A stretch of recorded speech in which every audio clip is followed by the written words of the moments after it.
В рамках проекта «Маршрут дружбы» общественные деятели Северной Осетии побывали в Краснодарском крае. Они помогли детям с диагнозом спинально-мышечная атрофия, встретились с несколькими семьями, в которых борются за здоровье своих детей. Они уже получили уколы средства Спинраза, приобретенные из средств, собранных для Зарины Бадоевой. Маршруты дружбы становятся доброй традицией. Каждый год общественники Северной Осетии выезжают в соседние регионы, где проходят значимые встречи, на которых обсуждаются совместные проекты, актуальные проблемы общества и пути их решения. В составе делегации республики заместитель председателя Общественной палаты Батрас Увижев, руководитель фонда «Быть добру» Амурхан Кусов и другие.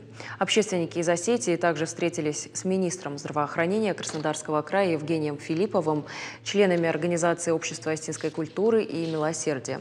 А в Сочи состоялась встреча с руководителем осетинского землячества Анатолием Маргиевым. Обсуждали различные вопросы, среди которых помощь детям со сложным диагнозом.